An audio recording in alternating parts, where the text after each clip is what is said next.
vosotros, al autor y a su editor. Pepón Jover, psicólogo transpersonal, terapeuta gestáltico, con mucha experiencia, a pesar de que es una edad muy temprana. Hace muchos años que está en el camino. Tenemos la suerte de que nos va a compartir con nosotros sus experiencias, sus conocimientos y su quehacer. José Membrive, de Ediciones Cadena. De Ediciones Cadena. Es el editor y que se ha sumado al acto para participar y exponer su idea. Venga, pues nada, muy buenas tardes a todos. Un placer y una oportunidad para recargar las pilas, porque eso cuando uno se acerca a un libro, a un autor y a un público como este, uno sale con las pilas cargadas y entonces recuerda que Pepón escribió un libro que se llama Un mundo en manos de héroes y yo creo que realmente el mundo está en las manos de héroes, pero de los héroes que se comprometen consigo mismo, con la paz y con el amor, que tienen poco que ver con lo que se conoce vulgarmente como héroes. Yo creo que estamos aquí unos héroes, empezando por el librero que no os podéis imaginar en los tiempos que corren desde la pandemia lo complicado que es gestionar todo. Entonces han cerrado muchas librerías, pero yo creo que en la línea que sigue Epsilon y algunas más, la espiritualidad, yo creo que es una línea de fortalecimiento que nos lleva a los héroes. Pepón es un héroe de ahora. Yo cuando estaba en el seminario me enseñaban que la empresa, que todo lo material, que el dinero, todo eso era como sospechoso y incompatible con lo que llamaban espiritualidad. Y Pepón encierra el empresario, el compromiso social y el compromiso espiritual. Entonces yo quería preguntarle, porque en estos tiempos que corren, es casi un milagro que exista personas todavía, digamos, conectados con el ruido que hay y sobre todo más jóvenes, ¿no? ¿Cómo fue esa transformación tuya y en el libro cuando hablas de un camino del dolor hacia el amor, qué relación hay entre el dolor y el amor? Bueno, vamos por partes. Muchas gracias a Epsilon por darme este espacio. Gracias a ti por publicar el libro, por acogerlo con cariño y también por estar aquí hoy de nuevo conmigo para presentarlo. Un placer. Gracias a vosotros por estar aquí, también a los que me están viendo online. Y sí voy a pedir a Juan si puedo bajar un pelín la música, porque es una música que forma parte del libro también, pero bueno, si la bajamos un poco, a mí me ayudará a estar más presente, si no mi oído se me va la música. Bueno, pues a tu primera pregunta, ¿qué me llevó a compaginar los dos mundos? Sí. Bueno, espera un segundo. Es que la música se está repitiendo y es la misma obra. Yo creo que es mejor o pararla, pues si no estar en bucle. Para mí mejor, sí. Luego la volvemos a poner. Pues yo vengo de una tradición familiar banquera. Mi familia viene de la banca, de hecho es de las bancas más antiguas de España, de 1737, Banca Jover, antes que el Banco de España. Y yo vengo de ahí, son mis raíces familiares, es mi mis ancestros vienen de ahí y yo he bebido en vena eso. Entonces he bebido en vena la empresa y ese tipo de mundo. Y sí es cierto que yo he nacido con una conciencia distinta, ¿no? Yo ya era pequeño, con 6 años, 7 años ya componía, ya me interesaba, tenía una sensibilidad distinta. Y entonces se esperaba de mí que yo continuase con ese negocio familiar, que no es la banca, porque en su momento pues desapareció, pero sí el negocio familiar. Entonces he convivido con la empresa y a la vez he tenido muy a flor de piel las humanidades. Esta sensibilidad de ser una persona paz, una mente alta sensible, la música, la belleza, pues ha hecho que intente como jugar con los dos mundos, ¿no? No ha sido para nada un camino fácil, obviamente, porque hay mucha presión por el otro lado y también mucha presión por mi alma, decir no por aquí no, sino por allá. Y yo cómo hago esto, cómo lo combino. Entonces, como decía, pues yo cómo construyo mi vida para que tenga un sentido y que dé un servicio al mundo. Yo recuerdo que estaba de prácticas en BASF, en la empresa química, que estaba antes en Paseo de Gracia, en el edificio negro, bajando a la derecha. Porque yo estudié comercio internacional antes de psicología. Y yo recuerdo que hacía prácticas allí y había un socio de BASF que era del Opus y tenía esa visión al menos más espiritual. Y yo le decía, es que yo he venido aquí a servir, a hacer algo. ¿Qué es lo que puedo aportar yo al mundo, ¿no? Porque ¿qué es lo que hace falta? Que yo voy a aportar eso. Y como que me daba igual lo demás. Yo he venido a lo que he venido. Entonces, como una conciencia muy clara desde pequeño. Y con esa conciencia, pues he ido buscando la manera, ¿no?, de abrirme un hueco.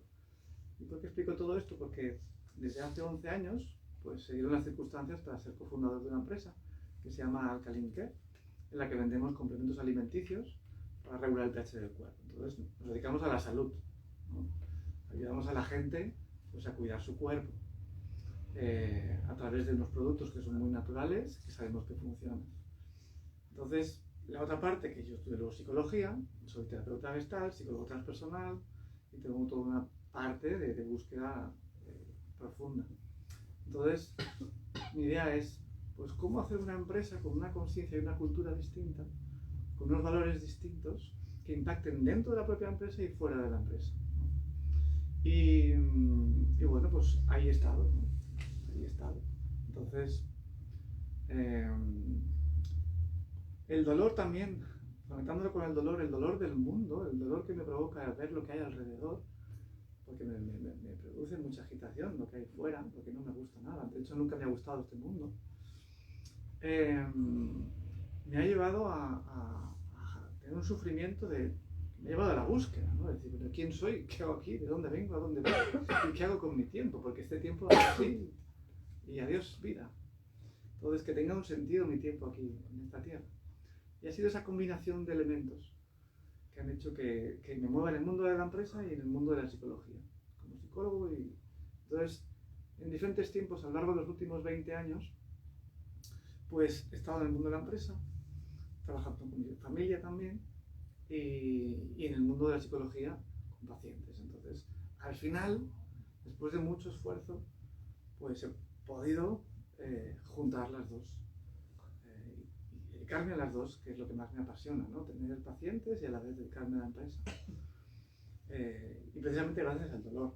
Entonces, el dolor de decir qué puedo hacer por este mundo, qué puedo hacer por aportar, ¿no? por mi pequeño granito de arena en este mundo que tampoco me gusta, ¿no? Y qué tan bello es y qué tan maravilloso es y que se lo están cargando desde altas esferas. O al menos eso intentan, ya veremos. Entonces, este libro pues es fruto del dolor. El dolor profundo. Pero hay una relación del dolor con el amor, ¿no? Sí. El amor a la verdad, el amor a la belleza, el amor a la vida, el amor a la armonía, el amor al ser humano en el fondo, es qué puedo hacer yo por no me gustaría decir la palabra salvar porque no es eso, pero sí que puedo hacer yo por contribuir a que este mundo sea un poco mejor. Eso es amor. El dolor es como la inyección para la búsqueda, ¿no? Sí, y el amor es el camino. sí, efectivamente. Y la dificultad está precisamente en el amor. Porque ¿qué es el amor? ¿Qué es y cómo se ama? Es una cosa tan complicada y tan difícil. Claro, supongo que el título esencia, definir la palabra esencia también es complicadísimo, ¿no? Sí, porque es tan etéreo, ¿verdad? Y tan Claro, abstracto, claro. ¿qué es la esencia? A lo mejor para cada uno es una cosa distinta. Claro, pero es algo verdadero Sí, que entonces bueno, el libro tiene 5 partes y la primera es el talón de Aquiles de la civilización actual, que no queremos ver la muerte, que no queremos, la huimos como si no pasara nada.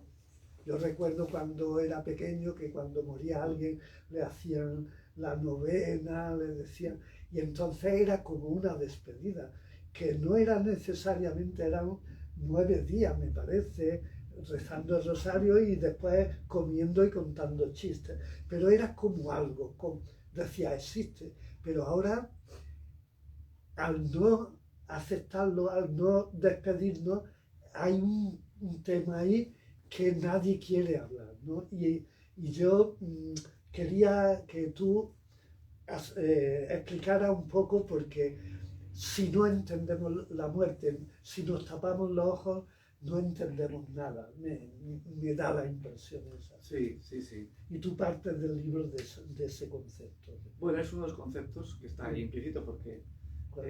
es un libro que narra en primera persona una experiencia de muerte y de renacimiento en vida, Claro. a raíz de una relación de pareja, que es la que detona, digamos, este proceso de búsqueda más profundo, que realmente hay una muerte en vida, es decir, es que no puedo con mi alma, no puedo con mi vida, no puedo con mi día a día, no puedo con el trabajo. ¿Y qué es lo que me está pasando? Que me estoy rasgando, ¿no? Entonces hay una muerte simbólica, hay una muerte también de mi personaje, ¿no? Como que hay una parte de mi personaje que muere y que me permite expandirme más con el renacimiento que le sigue. Y con respecto a la muerte, como este mundo en el que estamos, esta época en la que estamos, interesa tanto estos valores materialistas, pues construyen una visión, pues eso, materialista. Entonces se pierde completamente la metafísica, se pierde la parte sutil y se pierde el conocimiento de que realmente no existe la muerte, que no morimos. Entonces la perspectiva de la vida es como carpe diem, esto es lo único que tengo, vamos a pasárnoslo bien y aquí, ¿no?, que cada uno haga lo que quiera. Entonces, por eso ese miedo y ese apego a la materia, ese apego a esta dimensión, ¿no? ¿Y qué va a pasar, ¿no?, cuando me muera? Que como esta sensación de agobio y de miedo, ¿no?, de que voy a desaparecer. Entonces, en el libro también hay vidas anteriores, porque también hablo de vidas anteriores. Claro, Entonces, claro. Recordar vidas anteriores que me han llevado a sanar sensaciones que tenía en ese momento, en ese tránsito. Por eso el tema de la muerte es tan importante. Claro. Comprender que no existe. Tú en la segunda parte, superando el dolor, ya da una clave de que somos seres multidimensionales, ¿no? ¿Cómo explica, bueno, qué es ese concepto? Bueno, así, por hacerlo sencillo, digamos que vivimos en una realidad con muchas frecuencias, por tanto multidimensional, probablemente todos me entendéis, y la conciencia tiene la capacidad de entrar en estados alterados de conciencia. O sea,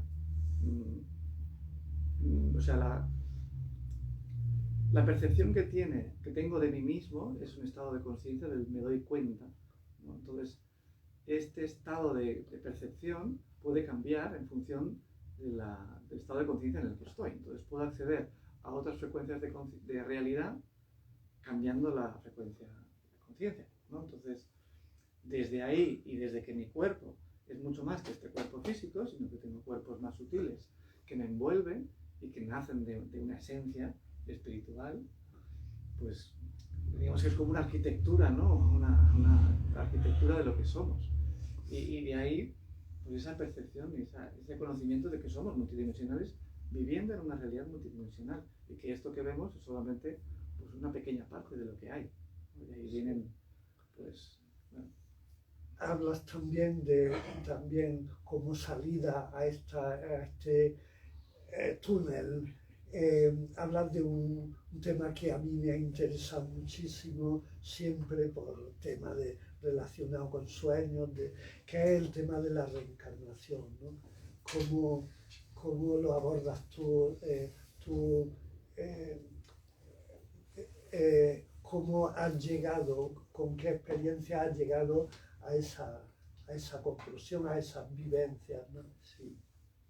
Mira, ahora que estoy aquí en la librería Epsilon, hace muchos años hice un curso con José Luis Cabouli, creo que lo organizabais vosotros, y bueno, esto no sé, hace un montón de años. Siempre me ha interesado el tema de las vidas anteriores, porque te da mucho más sentido la vida, tiene mucho más sentido esa percepción, esa comprensión de la realidad y de lo que somos. Entonces, mi alma es buscadora por naturaleza. Siempre me ha gustado buscar y buscar respuestas y reflexionar. Entonces, a raíz del sufrimiento y gracias a tener conocimiento, pues dije, lo que me está pasando en este momento no puede ser explicado porque no se corresponde lo que estoy viviendo con lo que estoy sintiendo. O sea, la intensidad de lo que estoy viviendo no corresponde con la situación que estoy viviendo. Entonces, a mí me hace pensar que lo que me está pasando es que se me están activando memorias de otra vida. Y ahí, pues dije, pues voy a buscar a alguien que me ayude a hacer regresiones de terapia regresiva. Y ahí me metí a buscar y a sanar esas sensaciones y emociones tan intensas para sanarlas. Entonces, pues bueno, pues recuerdas vidas pasadas, que en este caso están transcritas en el libro, de cómo pues esta expareja que tuve, pues había sido mi mujer en una vida anterior, muy cercana a esta. Y bueno, habían sensaciones y sentimientos que estaban todavía ahí, ¿no? Pues de su muerte en la vida anterior, del miedo a perder. Así como, por ejemplo, también la historia de una espada, que también está aquí en el libro, de haber sido guerrero en otras espadas, en otras vidas, de siempre me han gustado las artes marciales, siempre me ha gustado ese mundo. Y estar muy conectado con esa parte guerrera, de hecho, me siento guerrero, ¿no? Y bueno, pues también sanar esa parte de no sacar mi fuerza para no hacer daño a nadie. Y como eso hace que los demás te invadan y te hagan daño y tú no respondas por no hacer daño. Como que también hay una memoria ahí de no hacer daño que está mal ubicada en tu psico. Entonces, bueno, esto sería como un pequeño resumen. Sí. Hay una falsa salida que ahora se habla mucho. Ayer leía que es el transhumanismo. Ayer leía que una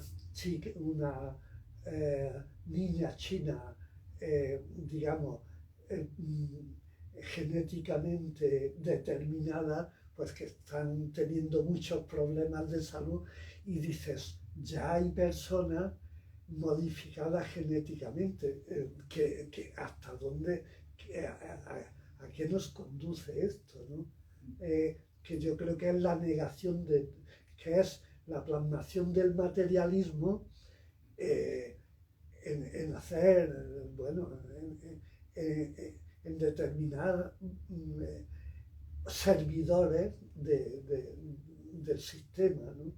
Entonces, que el transhumanismo está como muy que es la salida que aboga la ciencia ahora. ¿Eso cómo lo ves tú? Sí, de hecho también critico aquí el tema del transhumanismo en el libro, porque me parece un atentado contra el ser humano. De hecho hubo una exposición en el CCA, bueno, no recuerdo las siglas, bueno, hace bastantes años, que era una exposición que se llamaban Humanos H+, que eran humanos aumentados, ¿no? Transhumanismo. Y me pareció aberrante lo que vi, ¿no? ¿Hacia dónde nos están llevando, ¿no? Que es esta hibridación entre modificación genética, entre conexión a una identidad digital, mundo metaverso y el tema de la nanotecnología, podemos implantar chips. Entonces esta combinación es, de algún modo, convertirnos en algo que no somos, que no hemos sido. Entonces, de ahí nos conectarán, querrán conectar a las próximas generaciones con la inteligencia artificial, ¿no? Y estar todos conectados a una mente colectiva a través de las redes 5, 6, 7G, y perder nuestra esencia, ¿no? Precisamente la esencia. Precisamente este libro es un libro activista, es un libro de de decir, ojo, ojo, ojo, que estamos perdiendo esto, ¿no? Lo que nos hace humanos. Porque esto es lo que nos hace humanos, lo que nos hace dignos e íntegros. Lo otro es ya no ser humano, seremos otra cosa. Y nos están vendiendo mucho esta historia porque están jugando a ser dioses. Claro, claro. Ese es el tema. Por eso no admitimos la muerte, digamos, ni en los hospitales, ni Sí. cuando se muere alguien, como que se... porque claro, los dioses no pueden morir. Y en este sentido los grandes, yo los llamo oroinómanos, que nos... estaban hablando, el Elon Musk de que hay que implantar los chips ya para que la sociedad se... Y dices, y nadie, nadie dice nada. Yo recuerdo antes con la guerra de Irak, pues había manifestaciones múltiples y aquí ahora no pasa nada. O sea, dicen las barbaridades y todos nos estamos callados. Entonces, bueno, que se está asumiendo ya como que los chips nos mejorarán, ¿no? Bueno, así lo venden. Sí, sí, sí. Entonces, en la tercera parte ya das un paso más, que es comprender el dolor. Y ahí te plantea un tema que es el libre albedrío, o somos realmente libres, o venimos aquí, te plantea el tema del libre albedrío, si estamos determinados, si venimos con una misión. ¿Cómo ves todo ese...? Bueno, el tema del libre albedrío siempre es un tema, para mí, un poquito un misterio. ¿Existe la libertad o no existe la libertad? Porque cuando vas a alguien que tiene la capacidad de clarividencia y te dice, no, mira, es que de aquí a unos años va a ocurrir esto. O cuando te hacen una carta astral y te dicen, no, mira, a partir de tal edad va a pasar esto. Y pasa, y dices, bueno, entonces yo que voy por un carril, ¿no? Como un tren, y va pasando, cada estación va pasando lo que va pasando, ¿no? Entonces, por eso ese misterio de la vida. Pero sin embargo, tenemos que tener cierto libre albedrío para que haya evolución, porque si no, no puede haber la evolución de la conciencia, ¿no? Es decir, ante esta situación que voy a tener que vivir sí o sí, ¿cómo elijo vivirla, ¿no? Y yo creo que ahí está el libre albedrío de cada uno y el aprendizaje de conciencia. Por eso, bueno, en uno de los libros, creo que era también Kabuli, que decía que en las regresiones hechas a pacientes, decía que muchas almas tienen que vivir con mil años de experiencias para aprender una sola cosa, ¿no? Para poder integrar un aprendizaje de conciencia. Tienen que vivir muchas vidas con la compasión, o el no dominar a otro, o el no querer conquistar, con la humildad, ¿no? Como que hace falta mucho. Entonces, como muchos escenarios ya planificados para que tú aprendas eso. ¿Y hay algún método, digamos, porque esto yo creo que es a través del trabajo, ¿no? ¿Hay algún método para, digamos, facilitar que tú accedas a las memorias de otras vidas? La hipnosis clínica. En terapia de hipnosis clínica creo que es un buen método, ya súper contrastado, comprobado desde muchas décadas, que vamos, hay miles de terapeutas por el mundo. Es una cosa ya muy documentada. Y luego tú crees que el tema, por ejemplo, de la meditación, o sea, un tema ya personal, te lo puede facilitar la meditación, la oración, el yoga, o sea, te puede facilitar el acceder a estas vidas, o te puede de alguna manera predisponer. Bueno, yo diría que el objetivo de la meditación no es el acceder a las vidas anteriores. Sí. Sino que el objetivo de la meditación es precisamente estar en el presente, ¿no? Aprender a estar conectado contigo en el presente. Sí puede ser que un proceso de aprendizaje para meditar te ayude a no estar tanto en la mente y poder sentir más para poder precisamente acceder a otras memorias cuando haces un trabajo de terapia regresiva, ¿sabes? Porque muchas veces la mente está tan presente que está dudando constantemente. ¿Esto será? ¿No será? ¿Será? ¿No será? ¿Será? ¿No será? Entonces no te relajas, entonces no puedes acceder. Creo que es una de las cosas que pasa. ¿Somos más que nuestro cuerpo? Somos mucho más que nuestro cuerpo. Nuestro cuerpo es una pequeña parte de lo que somos. Y ahí entra, por ejemplo, supongo, la mirada transpersonal, ¿no? ¿Cómo explicas tú? O sea, ¿hasta dónde llega la mirada transpersonal o cómo nos permite ver el alma o qué es trascenderse a uno mismo? Como, bueno, quiero decir, sí, cuando tú hablas de psicología transpersonal, Sí. ¿a qué te refieres?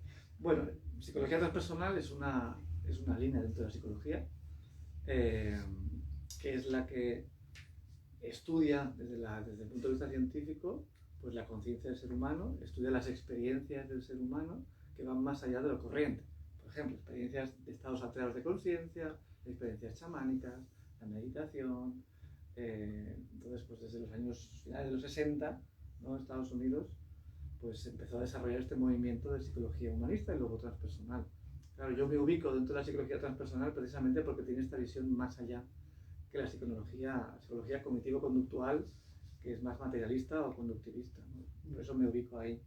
Y de hecho, fue gracias a una experiencia chamánica en Perú, hace 20 años, que cuando vine, después de un viaje de 28 días, las experiencias que tuve, que fueron estados alterados de conciencia a través de sustancias enteógenas, me llevaron a buscar qué me ha pasado, qué es lo que he vivido, y descubrí la psicología transpersonal, que daba respuesta a esas preguntas. ¿Y qué es el enneagrama? El enneagrama pues es un mapa de la personalidad. Claro, todas estas preguntas están en el libro, porque Claro. hay 67 capítulos en el libro, y esas 5 partes de las que estamos hablando, Sí. y hay 67 palabras, y entonces el libro está estructurado por palabras, entonces o sea, hay como diferentes niveles, para que entendáis, de explicación del libro. Hay la palabra en sí misma, por ejemplo, pues muerte, ¿no? Hemos hablado, o hemos hablado de transhumanismo, entonces hablo de eso y cómo está conectado con mi historia personal del momento, y cómo está conectado con una parte más profunda mía de mi vida, ¿no? Entonces hay como 3 niveles, y son estas 67 palabras en 5 partes.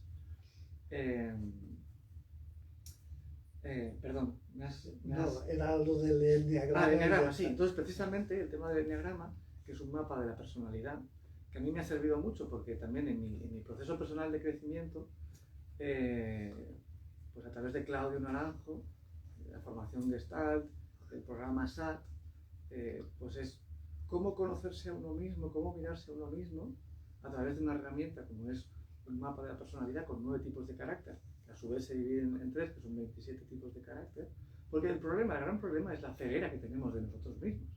O sea, el tema es que andamos por la vida como autónomas, como autómatas, ¿no? Como decía Gurdjieff, sin conciencia de nosotros mismos. Entonces, como no nos miramos, como no nos vemos, como no reflexionamos, nos llevan por donde quieren, ¿no? Entonces, como no hay una conciencia del sí, del yo, de dónde estoy yo, qué es lo que me pasa, pues soy como una veleta, ¿no? Que para aquí y para allá, según los medios de comunicación y según pues, los más media, ¿no?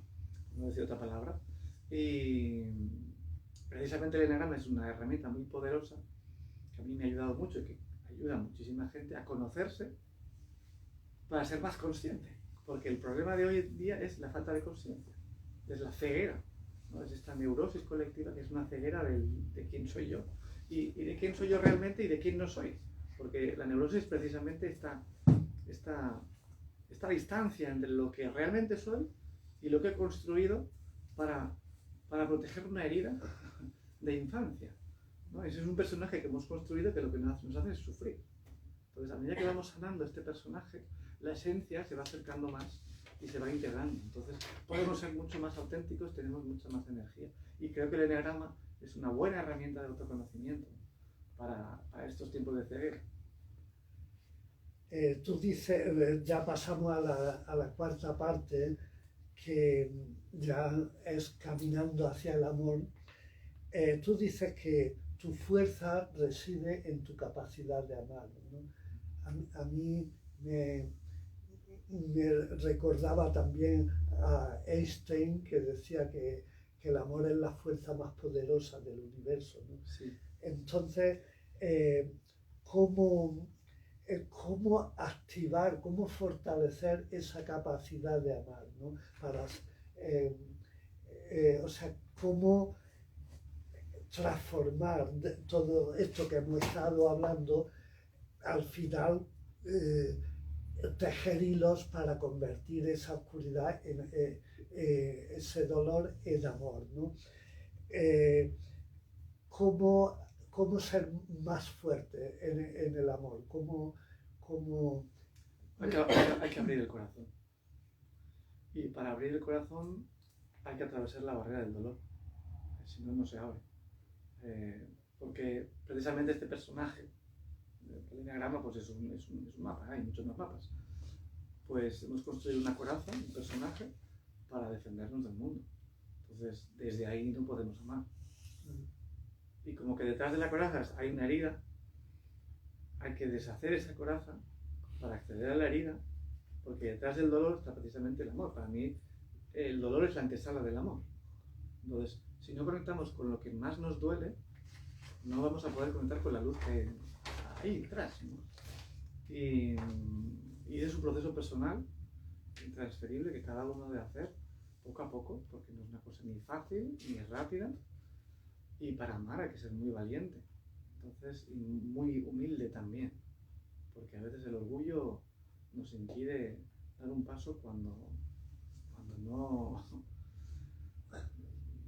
por orgullo no lo hacemos, ¿sabes? Entonces, la humildad forma parte precisamente de ese autorreconocimiento de lo que eres. Y la frase que has dicho, también la menciono porque creo que es importante, que nuestra fuerza está en nuestra capacidad de amar. ¿Y de dónde viene esa frase? Esa frase viene precisamente del guerrero. Porque en el libro hay una foto al final, hay una historia también de mi parte guerrera, que es que al haber recordado otras vidas como guerrero, ya sea en Roma o sea en Oriente Medio, en las que me he visto matando, y he visto matando a mi mujer también en otras vidas. Entonces, es como que esa fuerza agresiva que se vuelve en violencia, ¿no? Estamos tan acostumbrados a convivir con la agresividad y también con la violencia, que ya se ha normalizado eso, ¿no? En las películas, en los videojuegos, en todo, un comportamiento muy agresivo. ¿Y de dónde viene la frase? La frase viene de la experiencia de irme a Toledo a un artesano de 3 generaciones de hacer espadas. Después de este viaje interno, decir, yo quiero mi espada de nuevo. Quiero volver a integrar mi fuerza y quiero mi espada. Y además con un mango azul, ¿no? De mi rayo azul.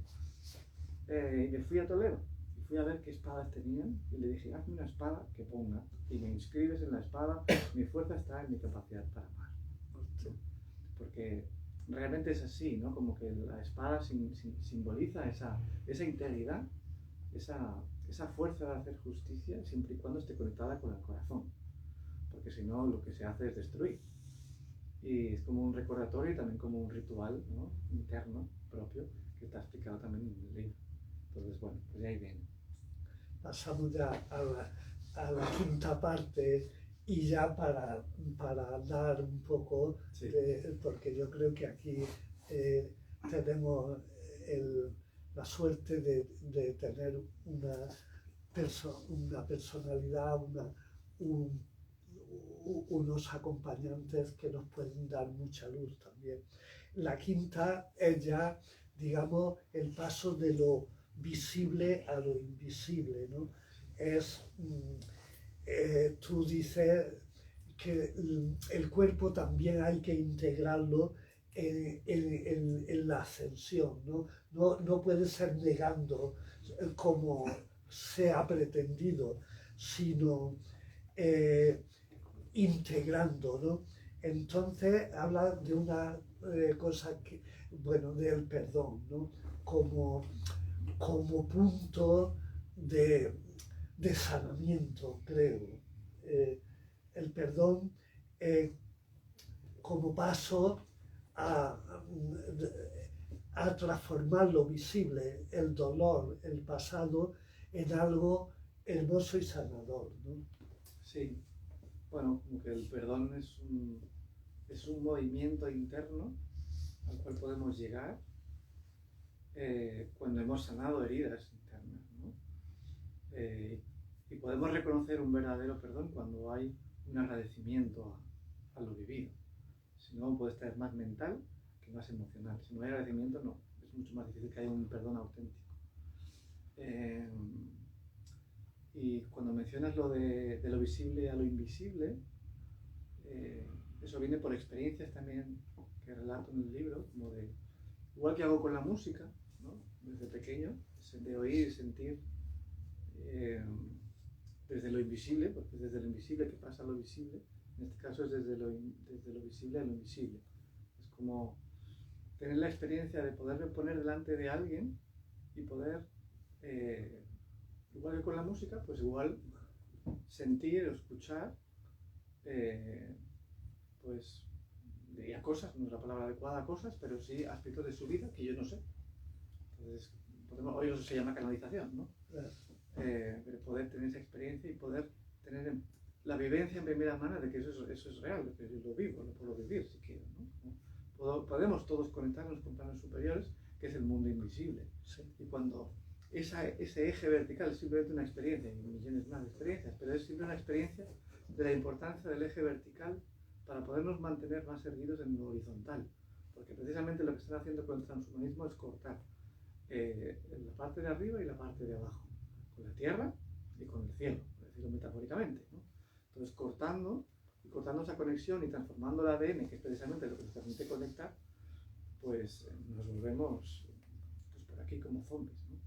Entonces poder conectar con planos superiores, que es como el mundo vertical, para poder traer esa luz del cielo a la tierra. Y esa es un poco la... Claro, entonces tú dices una frase que me gusta mucho, que lo verdadero siempre es sencillo, porque no se trata de metafísica, se trata de ir avanzando por el camino de la propia verdad, ¿no? de la propia verdad.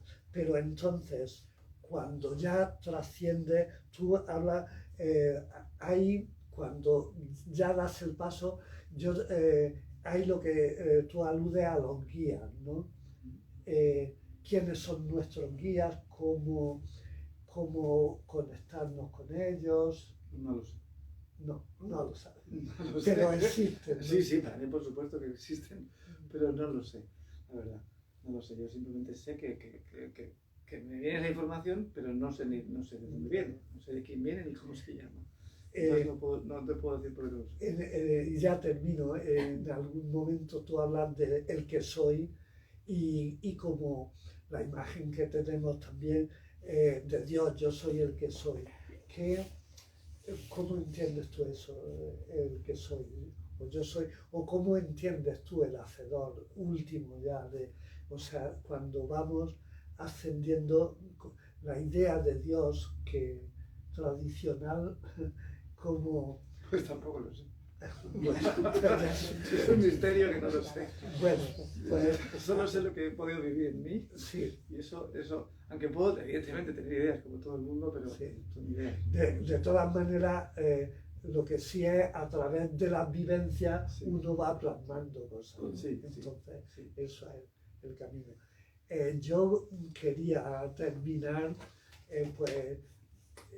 agradeciendo, bueno, las vibraciones, las emociones que estoy sintiendo intensísimamente por parte. Agradecer que el tiempo, el alma, la atención es nuestro tesoro y vuestra generosidad para compartir esa luz que nos potencia internamente. Entonces, muchísimas gracias a ti. Y ahora sí tenéis la palabra, los ángeles que estáis por aquí. A mí me gustaría decir una última cosa. Venga, sí. Que es que el libro tiene banda sonora. Claro. El libro tiene banda sonora porque a medida que lo estaba escribiendo estaba componiendo música. Entonces, hay una primera pieza que la podéis escuchar con QR, cogéis el móvil, ya que estamos tan acostumbrados al QR, ¿verdad? Pues tenéis 4 QRs y tenéis una explicación de la música incluso por minutos. Pues mira, de este minuto a este minuto estoy expresando esto con esta música, ¿no? Este momento. Y la primera se llama En los vaivenes del corazón, porque ha sido este viaje, ¿no? La que estaba escuchando al principio era En los vaivenes del corazón. Este vaivén entre tranquilidad y dolor y no tortuoso por dentro, ¿no? Y luego paz y luego otra vez. Luego hay otra pieza que es la misma, pero me atreví a ponerle orquesta, compuesta por ordenador. Entonces pues tiene pues, 2 violines, 2 chelos, un bajo, platillos, tambor, fagot, contrafagot. Entonces pues bueno, es como a esta música de piano, cómo ponerle más intensidad. Entonces hay orquesta, que la podéis escuchar, son 20 minutos de orquesta con piano. Creo que merece mucho la pena escucharlo bien con los buenos altavoces. Luego viene otra pieza que se llama Triunfo, porque es el triunfo de la luz sobre la oscuridad. Y tiene esos dos niveles que decía, ¿no? Mi propio triunfo sobre mi propia oscuridad interna de haber salido de esa oscuridad y el triunfo que sé de la luz en el mundo en el que estamos, que al final triunfará sobre la oscuridad, ¿no? Recordando también Lemuria, Atlántida, como recordando también que era de Lemuria. Entonces, y al final hay la última pieza que se llama Esencia, que es que va con el libro, ¿no? Que es una pieza que bueno, ya cada uno pues sentirá lo que percibáis de la música, pero es una música de paz, que es al final a donde llegas cuando haces este proceso. Entonces, bueno, yo creo que esto era importante decirlo porque siempre me olvido. Y si quieres, porque Lemuria, la Atlántida, ahora está apareciendo mucho en libros, incluso está emergiendo como si estuviéramos en una situación paralela, ¿no? ¿Tú cómo tú recuerdas de Lemuria o cómo has llegado tú a esa visualización y de la Atlántida? Esta música no es mía. La que está sonando. Yo no he recordado, pero sí he tenido sueños, he tenido experiencias que en el tiempo he ido juntando las piezas y me han llevado hasta allí, ¿no? Entonces,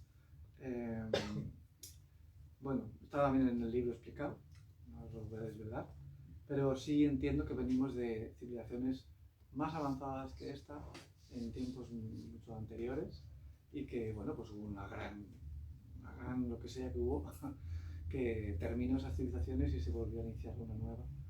Y estamos, pues bueno, en el vértice de algo. Pues nada, dejámoslo aquí. Tenéis vuestra la palabra.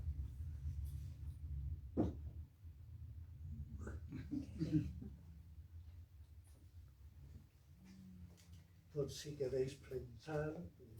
Comentar algo. Bueno, yo quería preguntarte, está todo basado en experiencias tuyas, ¿no? Sí. El libro no es una novela, sino que son todas cosas, experiencias personales relacionadas con la reencarnación, con el encuentro de almas gemelas. Sí. Un poco. O sea, el hilo conductor del libro, al final es una experiencia de pareja. Que, bueno, pues esa experiencia de expareja pues me genera un dolor que me hace buscar.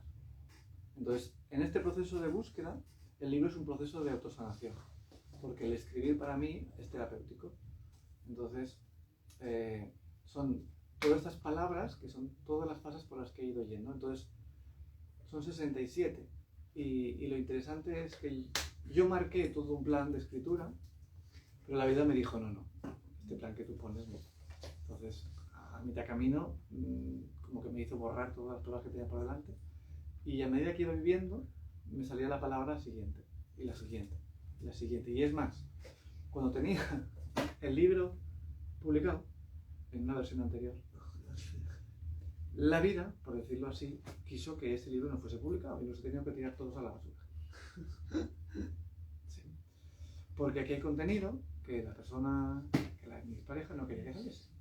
Recuerdo que lo habías contado. Entonces, pues la vida me dio una oportunidad para completarlo y para mejorarlo, el libro, poniéndole la música, poniéndole una quinta parte, y realmente el libro no estaba terminado cuando eso ocurrió.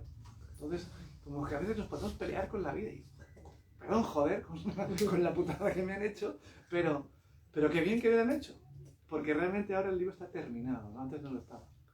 Entonces, pues, bueno, pues así ha sido. Ha sido un proceso dirigido desde arriba, por decirlo de algún modo. Se llaman los maestros oscuros, ¿no? No sé si oscuros o no, pero desde luego, al final la vida es lo que decía, hay un raíl y va siguiendo. Cuando hablas de lo que dices de almas gemelas, que es algo que he tratado del libro, un alma gemela no es alguien igual a tú, sino complementario a ti. ¿Es esa la definición? Yo en el libro no hablo de almas gemelas, porque mi experiencia no es de un alma gemela. ¿Y dónde he sacado yo esto? A lo mejor que te lo he dicho yo. Bueno, Ay, hola. ¿No se me puede sacar de casa? Alessandra, pues explica tú lo de la alma gemela. No, yo no sé. Explícalo ahora a ver si me va a quedar mal. No, estás mal. Es que me llama la atención esta definición, porque la gente cree que un alma gemela es alguien igual a tú, a ti. Y un alma gemela es alguien que te complementa para acabar de ser tú, según mi opinión. No Pues sé. bien, no lo sé. Hay tantas teorías que no lo sé. Bueno, yo sé que creo que el alma gemela dicen que es algo, son almas que vienen de la misma mónada, creo. Y entonces que tienen una esencia, como se dice tu libro, que es parecida, a pesar de que habiendo dicho esto, todos somos de la misma esencia, que por otra parte también es contradictorio porque todos somos como dice justamente el libro de Vicente Merlo, que somos fractales de esa primera esencia, que es, nuestras almas son fractales de esa primera esencia. Tampoco lo sé entonces. Bueno, esto es que es difícil explicar con el lenguaje muchas de las vivencias, ¿no? Entonces, las imágenes que ponemos es eso que algunos te dicen, bueno, te hacen sufrir en la vida lo nunca visto, y al final le dices, gracias porque he aprendido esto, ¿no?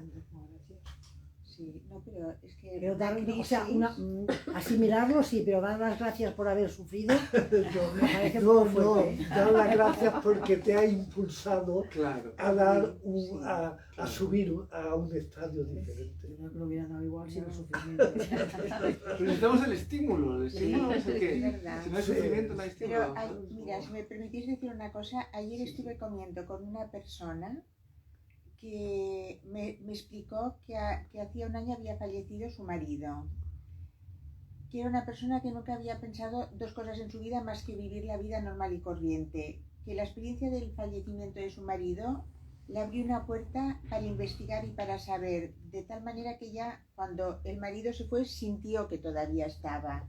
A lo largo de todo este año ha estado buscando y ha estado sintiendo cosas y estudiando. Y ayer esta búsqueda de ella nos reunió en una comida en la que hablaba el doctor Manel Sanz, que es uno de los grandes especialistas, hoy en día un doctor, especialistas en experiencias cercanas a la muerte. Y bueno, vive aquí en la esquina. lo sé, que vive en Gran Vía. Sí, es que lo conozco a Manel Sanz. Y bueno, y Mariola también. Y bueno, que lo que dices tú, que lo que decíais vosotros, ¿no? Que las crisis, pues, puede ser una oportunidad, puede hundirte. Claro. Pero si es una oportunidad, creces mucho. Claro, estoy súper agradecido. Fíjate, me ha salido un libro y ya estamos. Claro, sí, No, sí. pero es que si no hay crisis, permanece en la infancia toda tu vida. La pubertad es una crisis potente, luego la juventud, la madurez, y muchas veces sí. Hay incluso personas que vienen a enseñarte algo y cuando lo has aprendido o te dejan o se van a otra vida, o sea, pero yo creo que vienen con una misión importante y todos somos maestros de todo. Y lo que decías, el dolor, si leemos a Lorca o cualquier experiencia, pues el niño yuntero o la muerte, pues cualquier experiencia dura te modela algo bello y de alguna manera que te hace comprender también. Tengo un amigo budista que dice, tú lo que no aprendas por discernimiento lo aprenderás por sufrimiento, así que espabila. Y es verdad, es verdad. Me gustaría preguntarte, cuando has empezado un poco hablando, comentabas algo de cómo te sentías tú siendo niño y ya intuías algo diferente en ti, ¿sí? Ahora que ya has recorrido un camino, ¿sí?, y con el título de esencia, ¿crees que estás conectado con esa esencia con la que viniste? Pues mira, esto es como conectar la radio. Depende del día, conectas con una frecuencia u otra. O sea, con una emisora u otra. Porque sí que es cierto que hay un pozo en mí, gracias a este viaje, ¿no?, hasta este momento, ¿no? Hay un pozo que me da una confianza en la vida, en este momento, que es gracias precisamente a la conexión conmigo, a mi naturaleza, a eso de niño que me llevó a buscar más allá. Lo que pasa es que a todos nos pasan cosas. Entonces, en ese todos nos pasan cosas, las frecuencias pues se nos cambian. Entonces, pues hoy en día me conecto con una emisora, otro día con otra, y tengo que volver a la emisora que yo quiero, ¿sabes? Entonces, para eso están los recursos internos, para decir, bueno, ¿cómo hago para volver a mi centro? ¿Cómo hago para volver a la sintonía que a mí me hace estar en paz? Porque al final eso es la vida, cambios constantes, situaciones difíciles que no dejan de venir de vez en cuando, o a temporadas todas se juntan, ¿no? Entonces, pues, sí, claro, yo me reconozco en lo que llamaban los niños índigo. Así, los índigos. Entonces yo me reconozco como tal, porque siempre he sido pues eso, pues muy rebelde, esto no me gusta, de buscar lo que yo quiero, de hacer lo que yo quiero, de no hacer caso, de romper, de abrir camino, ¿no? Y desde muy pequeño. Entonces, bueno, es encontrar la manera de materializar esa energía, porque te puedes sentir muy frustrado de sentir esa energía dentro y no saber cómo lo hago aquí en la Tierra, cómo lo materializo en algo que sea útil, ¿no? Eso es lo importante. Y que me sirva a mí como evolución también, porque tú puedes ser muy rebelde, pero no hacer nada. O sea, puedes destruir muchas cosas, pero no aportar realmente nada. Entonces no es nada fácil ese proceso. Por eso todo el proceso de crecimiento interno, de sanación interna, es lo que decía del personaje y la esencia. Si sanas el personaje, la esencia puede estar más presente, ¿sabes? Porque si no, si yo soy inseguro a la hora de hablar, si tengo miedos del qué dirán, del qué pensarán, del fíjate, pues no estoy siendo yo, mi esencia, ¿no? Mi fuerza, no sale. Entonces si no sale, no brillo. Si tengo miedo de lo que tú vas a pensar de mí, no me voy a poner aquí a hablar, no voy a poner el móvil ahí. Entonces ese es el trabajo que cada uno debe hacer para mostrarse, para salir, ¿no? Y cuando sales de forma auténtica, acabas saliendo desde aquí. Yo diría que esa es un poco la... Sí, y que no es fácil. Tú hablas de la imagen del guerrero, porque realmente el camino es complicado. El camino es complicado porque tienes que ir rompiendo esquemas, tienes que ir asumiendo inseguridades y tienes que ir indagando. Y sí que es un reto que yo creo que traemos aquí a la Tierra. Es un reto. Bajar el cielo a la tierra es un reto. Sí, sí. Perdón, a mí me ha parecido fuerte esto que has dicho de tirar todos los libros anteriores. ¿Era necesario? Sí. Lo llevé a una estructura.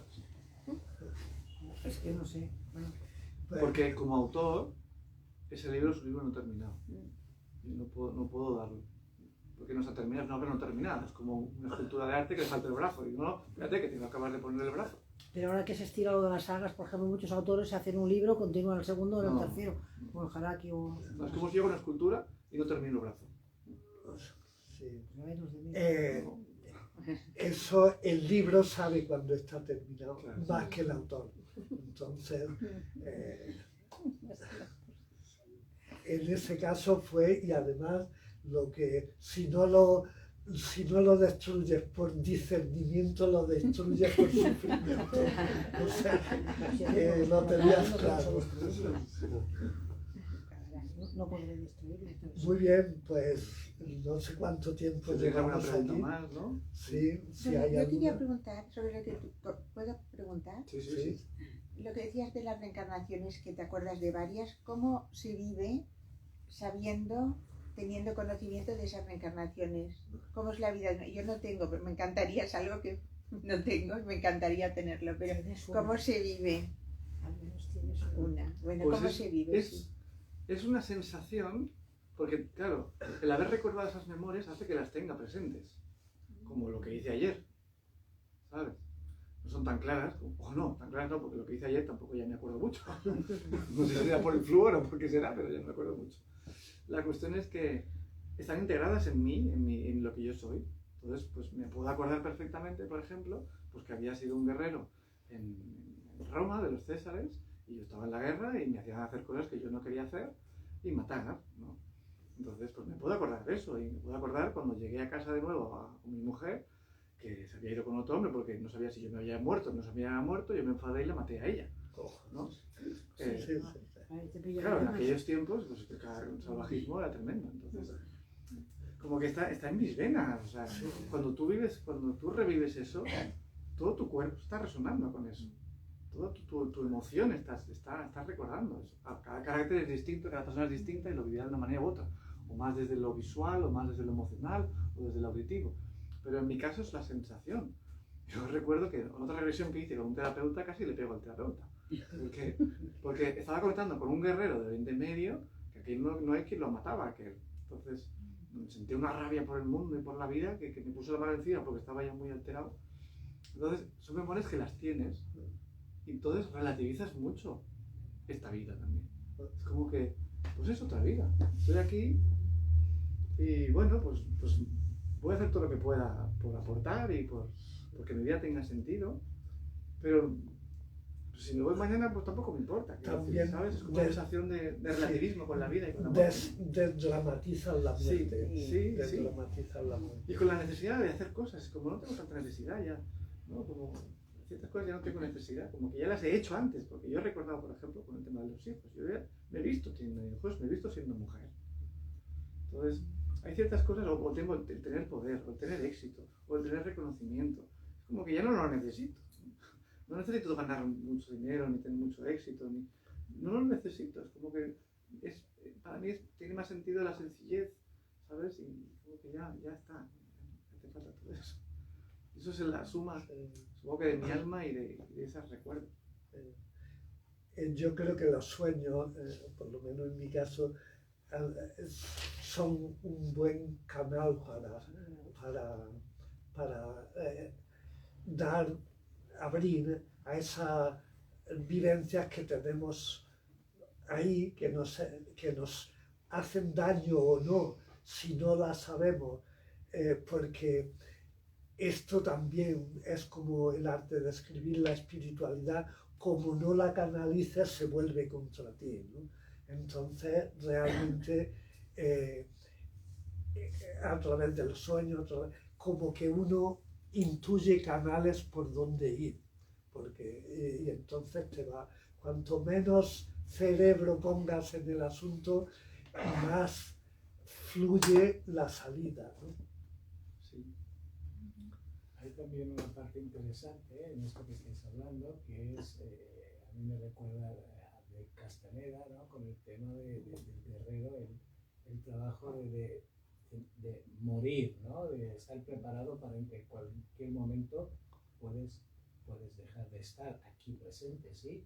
Y esto un poco, en referencia al libro que tú escribes, creo que también de alguna manera te ha confrontado con esto, ¿no? Con esta parte existencialista de morir, algo interno, que muera, dejarlo morir, para que pueda renacer otro yo, ¿no? Sí, sí, ciertamente sí.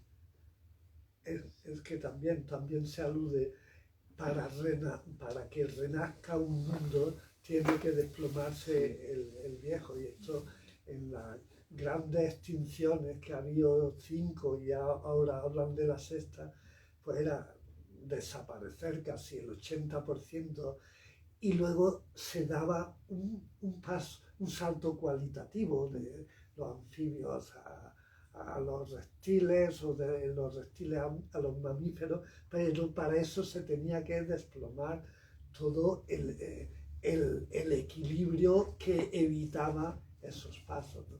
Entonces yo pienso que el mundo está ahora en una situación parecida. Es un desplome bestial, pero necesario,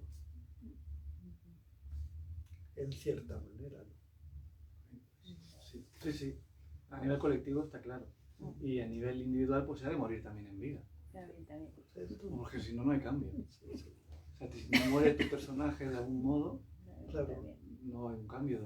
no renace. En tu manera de relacionarte con los demás, con tu profesión, con tu día a día, no, eso no cambia. Sigues con lo mismo. Si no mueres, no cambias, ¿no? Y la vida que recordé, que es la que ha sido más intensa, ha sido precisamente a principios del siglo XX, que yo era un médico y morí en vida porque mi mujer se murió, ¿no? Y el niño que nació del parto, porque ya murió, lo di en adopción porque yo era incapaz de poderlo ayudar a crecer, ¿no? Y esa muerte en vida es como dejar de hacer tu profesión, dejar de vivir y morir de tristeza, ¿sabes? Es como, pues ya no quiero vivir, ¿no? Y la sensación es como que ha ocurrido a la vez en esta que en aquella, ¿sabes? Por las mismas circunstancias, no las mismas, similares, porque en esta expareja también casi se muere por un mioma en el útero que le llevó a una hemorragia que le podía haber generado una sepsis, y si no la interviene se muere, ¿sabes? Entonces como que se ha repetido la misma historia o algo muy parecido para poder sanar aquella precisamente, ¿no? Entonces decir, no, yo no me voy a morir en esta vida no me muero, ¿sabes? Porque sentía que me moría, o sea, realmente no tenía energía para nada. Es como que, como estamos viviendo en múltiples dimensiones a la vez, y como no existe el tiempo, como que esas vidas ocurren a la vez que en esta, y probablemente está ocurriendo a la vez, ¿no? Pero elegimos un camino distinto. Y la sensación es que como que estaba ocurriendo a la vez, en la misma, más o menos, la misma edad. Y ahí está el aprendizaje, decir, no, yo me levanto de esta y no me muero en vida, ¿no? Y esta ha sido mi experiencia, es decir, he sanado esa vida, he salido de esta y no me he muerto. Es como si hubieras venido con asignaturas pendientes, Sí. y el mismo examen lo tienes que superar. Sí. Y entonces se te abren nuevas oportunidades, nuevas experiencias. Claro. Bueno, yo no sé si esto ya es hora de... Sí. O si no, perderemos el metro. Ha sido un placer enorme. Sí. Muchísimas gracias. Muchas gracias, sí, por estar aquí, por venir. Sí. Dios, muchas gracias por estar ahí también. A los que están en las redes. Bueno, espero que os guste el libro, espero que lo disfrutéis, lo giráis y disfrutáis también la música, ¿no?, que hay en él. Estupendo. Muy bien. Uy, aquí una foto. Ah, una foto, sí, claro. Sí,